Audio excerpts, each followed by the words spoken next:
როდიდან ხედავთ ამ საშიშროებას, რომ მეგრულ ენას სვანურს და ლაზურს ეს გადაშენება ემუქრება? ეს არის მოუგვარებელი პრობლემა რამოდენიმე საუკუნეა. დავიწყოთ იქიდან, რომ სამეგრელოს სამთავროს გაუქმების დღიდან დაიწყო ეს პრობლემა. ლაზურ, მეგრულ, სვანურ ენებს საფრთხე გაქრობის საფრთხე ემუქრება ეს მხოლოდ ჩემი დასკვნა კი არ არის, ეს არის UNESCO-ს დასკვნა. თორსა ბაბუა შვილიშვილს მეგრულად არ ელაპარაკება, ეს ნიშნავს ენის სიკვდილს. თორსა არ არსებობს მეგრულუნოვანი ტელერადიო მაუწყებლობა, გაზეთი არ გამოისება, ეს უკვე ნიშნავს ენის სიკვდილს. ეს უკვე მკვდარი ენაა, ჩვენ რომელზეც არ უნდა ვისაუბროთ. ვისგან არის ეს საფრთხე, როგორ ფიქრობთ? თქვენ მე ვიდეო მიმართვები მოვისმინე, სადაც ამბობთ, რომ მიზანმიმართულად ხდება ამ ენების განადგურება და ვისგან ხედავთ ამ საშიშროებას და რატომ მიზანმიმართულად როგორ ფიქრობთ? ეს არის ქართულ-რუსული ალიანსი, არც რუსებს, არც აფხაზებს, არც ქართველებს არ სურთ ამ ენის შენარჩუნება, განვითარება და საერთოდ ამ თემის პოპულარიზაცია. ვინაიდან ხდება შემდგომში შეიძლება მოხდეს ტერიტორიული პრეტენზიები ეს ერთი კალი და უჩამჩირები ვიზახერე სამეგრელო და აფხაზეთი. ეს არის უმთავრესი. ამის გარდა არსებობს საპატრიარქო და ზოგი პრორუსული პოლიტიკური ძალები, რომლებიც არიან რეფორმების წინააღმდეგი და ევროინტეგრაციის წინააღმდეგი. ეს პოლიტიკური პარტიები და ეს საპატრიარქო მათი პოზიციები ყველასათვის ცნობილია საზოგადოებაში. ანუ თქვენ ისე ამბობთ, რომ რუსები და ქართველებიო, ანუ ჩვენ ამ ქართველებში არ გულისხმობთ, ანუ მეგრელები ჩვენ არ ვართ ქართველები? მეგრელები კოლხები არიან, მათ გააჩნიათ თავიანთი ისტორია, კულტურა, პოლიტიკური მემკვიდრეობა. თუს მოქალაქეები ვართ. და არა ეთნიკურად ქართველები. ეთნიკურად ქართველი არ არსებობს რუსეთში.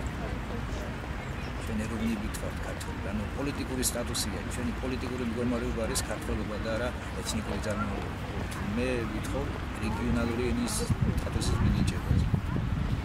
არსებობს ქვეყნები, სადაც რამოდენიმე ენა არის სახელმწიფო ენა და ძალიან წარმატებული ქვეყნები არიან ჩვენთან შედარებით განსხვავებით. ვიდეო მიმართვებში მე მოვისმინე, რომ თქვენ ასევე ითხოვთ, რომ სამეგრელოს დამოუკიდებლობას როგორ წარმოგიდგენიათ სამეგრელო საქართველოში ნაწილი არ იქნება? სამეგრელოს დამოუკიდებლობა ნიშნავს გამოყოფას. სამეგრელო დამოუკიდებლობა ნიშნავს პოლიტიკურ თვითმმართველობის განვითარებას, პოლიტიკური და ფინანსური. სამეგრელო ისტორიულად პროცესი იყო დამოუკიდებელი ერთად.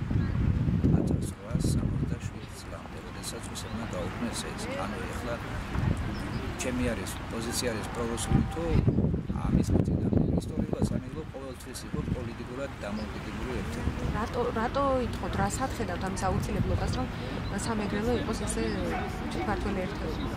ქართული სახელმწიფო ვერ აგვარებს პრობლემას, არსებულ პრობლემას, ეს არის ტერიტორიული დაბრუნება, აფხაზეთთან ურთიერთობის აღდგენას და სამეგრელოში თუ სხვა რეგიონში არსებულ პრობლემას ვერ აგვარებს. ამას ინტელექტუალური რესურსი არ გააჩნია, ვინაიდან ქართული სახელმწიფო არის საჭიროა მემკვიდრეობა, საჭიროა პროდუქტი. ჯერ ეხლა ვიწყებ ჩვენ დამოუკიდებელ სახელმწიფოს შენებას. ამ შემთხვევაში გულისხმობთ სამეგრელო ზემოსვანეთს? გულისხმობ არსებულ ტერიტორიას და პლუს მას გალი და ოჩამჩირებს. გალი და ოჩამჩირე ოკუპირებულია, როგორ წარმოგიდგენიათ თქვათ ამის? საზოგადოებას უნდა აუხსნათ, რომ ეს არის მეგრელთა ქვეყანა და არა სვის. ანუ თქვენ გონიათ, რომ ესე მოლაპარაკებებით, თქვათ, როგორც კი თვითმმართველი გახდება სამეგრელო ზემოსვანეთი, ესე ვთქვათ, ოჩამჩირეს თან ვთქვათ და ოკუპირებულ რეგიონთან მოლაპარაკება შეძლებთ და დაუბრუნეთ ძველ ისტორიულ ტერიტორიას? ისანი ის უნდა იყოს რა თქმა უნდა. ნუ შესაძლებელია. შესაძლებელია, თუ მათთვის გახდა შესაძლებელი, რატომ არ უნდა იყოს ჩვენთვის შესაძლებელი? არსებობს საქართველოში მოძრაობა სამეგრელო და მათი საინფორმაციო გაზეთი ილო. ალექსანდრე ჭაჭია იმპორტება დღეს მოსკოვში.